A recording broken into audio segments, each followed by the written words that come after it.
คนเฮาบ่รู้สิเว้าคำใดละนะฮะเมียฝรั่งรับเงินเดือนไม่ไม้มีผู้เบ่าวใหม่มาขอแต่งงานอะไรอ่อนใจว่าซั่นเข้ากันได้ดีแฮปปี้ด้วยแหวนเพชรแต่งงานบ่ถึง3 ปีเลยเลิกกันรู้ทั้งรู้นะจะบอกว่าสังใดบ่รู้ก็เพราะว่ารู้ทั้งรู้ในเมื่อเลือกแบบนี้แล้วก็ต้องทำใจเขาฝากมาพูดนะย้ำเตือนว่าถ้าได้กินเงินเดือนไม่ไม้แล้วอย่าคิดมีแฟนน่ะมีได้ยายจ๋าเว้าเสมออยู่เบลเยียมก็หลายคนบ่มีผู้ใดเขาไปยอมแต่งงานหรอกถึงแม้เราสิได้น้อยได้หลายก็เป็นเงินที่ได้มาจนตลอดชีพถึงแม้เฮาไปทำงานเองเพิ่มเติมกับส่วนที่เฮาได้มันก็สิได้ผ่อนผักร่างกายนำอันนี้เด้ย้อนความหวานลงของผู้ชายนะรักจริงหวังลอกจริงๆแล้วฝรั่งมันก็รู้นะว่าผู้หญิงมีเงินน่ะเนาะก็ย่อมดีแก่ตัวมันจะได้บ่วุ่นวายใช่บ่ล่ะแต่สุดท้ายแล้วนะอยากฮักอยากเป็นคนของเจ้าของสันเลี้ยงเธอได้สันซัพพอร์ตเธอได้เนี่ยอยู่ฮักกันหวานกันให้ทุกอย่างคือกันนะ3 ปีไปนิดเดียว3 ปีไปนะคะทิ้งทรงเลยมานึกได้เสียดายก็บ่ทันแล้วอันนี้มาฝากบอกทุกคนพี่น้องขาบ่รู้สิเอาเพลงอย่างให้แล้วเนาะเพลงตอนนี้ก็กำลังดังสมนำนานะอยากเป็นบ้ารักเขาเองนะอันนี้คุยกันได้นะคะเพราะคุยกันในสายเนาะอย่างนี้แล้วแม่นย้ายว่าซั่นสมน้ำหน้าเจ้าของอีหลีว่าเป็นอย่างดอกเขาอยู่ดงฝรั่งหาผัวใหม่นะทำงานแล้วตอนนี้ว่าซั่นมันก็ต้องซั่นน่ะชีวิตมันต้องสู้บ่ถึงขั้นสุดท้ายของชีวิตเจ้าของก็ต้องดิ้นรนต้องสู้ไปหั่นล่ะพี่น้องนะทางเมืองไทยหรือว่าใครได้รับเงินเดือนไม่ไหแล้ว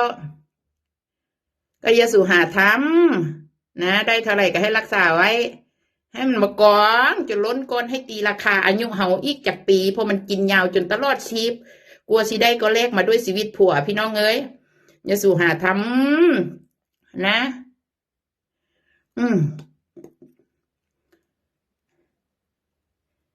เช้ามาก็ดีใจตื่นมาเนาะของเมียฝรั่งสวิตเซอร์แลนด์ของบ้านคุณชัยนะคะ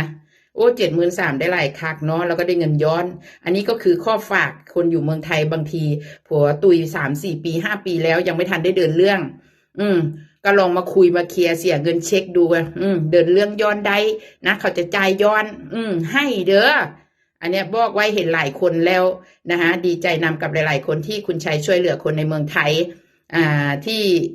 สามีเลิกไป4-5 ปีแล้วตุยไป4-5 ปีแล้วบ่มีเงินเดือนก็บ่ได้หยังพอมาเปิดความรู้กับบ้านคุณชัยก็เลยถามไทยเข้ามาเพิ่นเดินให้แล้วเงินน่ะเขาถึงแม้เราผ่านมา5 ปีเรามาเดินเรื่องวันนี้เขาก็จะตีย้อนจ่ายให้เฮา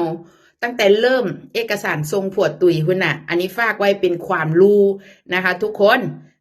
เอาไว้เช็คตัวเองหลายคนบ่ได้เฮ็ดดอกเพราะบ่มีเงินเดือนนะบวกลบคูณหารดูเช็คดูว่าสิได้เท่าใดการที่ลงทุนเอาเงินไปต่อยอดเงินน่ะเอาเงินเข้าน่ะมันต้องใช้เงินอยู่แล้วนะแม้กระทั่งอยู่เมืองนอกเดินเรื่องทุกอย่างก็เป็นเงินอย่าสู่ว่ามันมาอัตโนมัตินะมันได้มาเลยพอตุยปั๊บเงินเข้าบัญชีบ่ต้องเฮ็ดหยังมันบ่มีดอกอันนี้ฝากถึงให้เป็นความรู้กันทุกคนในเมืองไทยน่ะอย่าไปคิดว่าแต่งงานกับฝรั่งผัวตุยปั๊บเนาะเงินทุกอย่างสมบัติทุกอย่างมันจะไปหาเฮาทุกอย่างเดินเรื่องเบิดจ่ายเงินเบิดไปตามสเต็ปได้มาแล้วก็ให้รักษาได้มาก็ให้ลูกกดพอการที่รับเงินมาคนที่สร้างให้ทำให้เขาก็ต้องแนะนำด้วยเหตุและผลอยู่แล้วว่าอย่าเด้อแต่งงานเด้อนะกฎเกณฑ์กฎอะไรน่ะให้จำยามหักคนก็อย่าไปหน้ามืดเพราะว่าผัวไทยผัวฝรั่งหรือว่าผัวไม่เฮานะคำว่าผัวนะผัวเฮาเนี่ยที่ตุยหนี่เฮาเนี่ยเฮาอยู่กันมาตลอดชีพจากกี่ปีแต่ละคนนะจะเว้าสังซี่เนาะบางคนนี่โอ้ยรักษาเจ็บป่วยเฮานี่แทบตุยพยุงเขานะฝรั่งตัวใหญ่เมียดูแลสภาพเกือบเป็นไพโบล่าไปกับผัวการดูแลฝรั่งเท่าเนาะบางคนเขาโชคดีใส่คำนี้เด้อบ่มีกรรมหลายผู้ใดคิดสังใดก็สร้างค่อยคิดสังซี่นะบ่มีกรรมหลายอยู่กับผัวบ่โดนปุ๊บปั๊บผัวตุ๊บไปเลยนะหันกระบุญของเพิ่นเด้ยายจ๋าเคยพูดขออนุญาตนะคะโมนาเนาะอันแฟนเพิ่นก็เส้นเลือดสมอง ตุยนะคะก็บ่รู้เลยคือบ่เป็นหยังนอกปั๊บเข้าโรงพยาบาลเพิ่นก็ไปเลยความเสียใจของเมียนี่โอ้ยบ่ได้อยู่บ่ได้เขาเอิ้นว่าบ่ได้บอกลากันเนาะยายจ๋าบอกว่าเขาบ่มีเวรกรรมต่อกันหลายสำหรับผัวเมียเนี่ยปุ๊บปั๊บป่วยแล้วจากไปเลยเนี่ยถ้าสมมุติว่าผัวนอนเตียงเว้าบ่ได้ดูแลตัวเองบ่ได้นะรายจ่ายก็สิหลวมเนาะเงินเพิ่นก็มีหั่นน่ะแต่เฮาผู้เป็นเมียก็สิห่วงนะงานเฮาก็ต้องเฮ็ดนะซีเรียสเครียดก็ต้องดูแลผัวบางคนลากดูแลผัว5 ปี6 ปีเนาะสภาพเมียก็แซ่บงอมเด้ออันเนี้ยเอาความจริงมาเล่ากันบ่โลกสวยเนาะสุดของสุดจนถึงสุดท้ายตุยนะคะถ้าผัวจัดการไว้ให้ดีก็ถือว่าดีไปบ่มีปัญหานะสมบัติเนาะถ้ามีลูกเลี้ยงมีปัญหาตรงนั้นอีกโอ้ยบทแหงแท้ๆเดี๋ยวมาสู้เนี่ยคำว่าเริ่มต้นหรือว่าการแก้ไขหรือว่าสู้กับลูกเลี้ยงเกี่ยวกับคำว่าสมบัติหรือเงินเดือนไม่จ่ายทางนั้นมันสิจ่ายน้อยจ่ายหลายตามเคสของพันนะคะอันนี้แหละฝากบอกทุกๆคนพินิจพิจารณาเอานะว่าอันเช็คเจ้าของว่ากลัวสิได้เงินเดือนไม่มานะเราเหนื่อยขนาดไหนเหนื่อยกับการดูแลเขานะคะให้นึกถึงและแลกด้วยชีวิตของผัวนะคนหนึ่งที่เราดูแลเขามาเขาให้ไว้ให้เฮานะกินยันตุยเด้เงินเนี้ยเป็นเงินที่เราว่านะทุกคนควรได้สำหรับเมียที่ดูแลผัวจนนะทุกทีสุดท้ายและอายุเขาก็ถึงแล้วก็อยู่กันโดนพอได้มาแล้วเขาก็ต้องกำหนดสาวๆหลายๆคนตอนมีสามีว่าสามีขี้เหนียวฝรั่งขี้เหนียวอย่างงั้นอย่างงี้นะเขาจัดแจงใส่ให้ระวังเด้อเงินทองนู่นนี่นั่นนะเราก็สิให้ผัวหงุดหงิดยักเอาหน้าเอาตากับพี่กับน้องอันนี้บอกตรงๆเด้อทีนี้พ่อผัวตุยไปเพราะว่าอันเนี้ยมันเป็นประสบการณ์หลายคนพูดเลยผัวตุยไปบ่มีคนควบคุมเงินได้เงินมาหลายเท่าไหร่นะใจอ่อนกับพี่กับน้องนะคะแล้วถ้าเกิดไปหลงผู้ชายอีกทีเนี้ยโอ้ยมาลอยต่อยตับแล้วมันบ่มีก้อนใหญ่ให้อีกแล้วเด้ทีเนี้ยย่าง17 ล้านเนี่ยมันบ่มีก้อนใหญ่ให้แล้วเด้แต่ก็ยังโชคดียังมีงานรายเดือนจุนเจียเจ้าของตลอดชีพก็รักษาตรงนั้นไว้เนาะไว้ดูแลเจ้าของหักไข่กับหักใดแต่หักให้พอดีหักแบบอย่าทำให้เราเดือดร้อนบ่ว่าพี่ว่าน้องว่าพ่อว่าแม่ว่าผู้ชายแล้วหนึ่งสิ่งเฮาเป็นแม่ห้างแม่ไม้ผัวตุ๋ย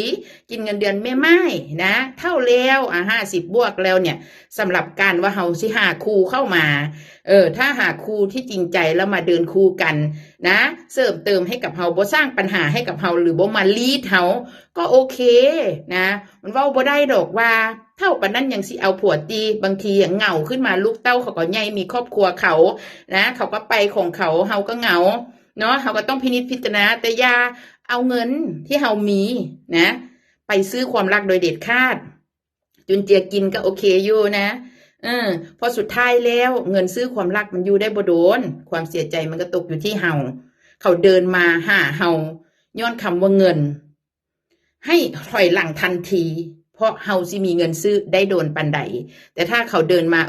เป็นผู้หลักผู้ใหญ่หรือว่ามาเป็นหมู่กันนะปรึกษากันคุยกันเขาก็มีหลักฐานเขางานของเขาพอกินพอเคลียร์พอเป็นหมู่คู่ไปสั่งสั้นนะอย่าจากก็บ่ได้ว่าโอ้เป็นแม่ห้างแล้วเท่าแล้วสิเอาผัวเฮ็ดหยังเพราะว่าเวลาเท่าเหงาเนาะอันนี้ก็ได้แต่เขาก็ต้องพินิจพิจารณาใส่สติจักหน่อยอันนี้ฝากเตือนกันเด้ออีหลีไปว่าแล้วก็ไปวันนี้ตื่นแต่เช้าอยู่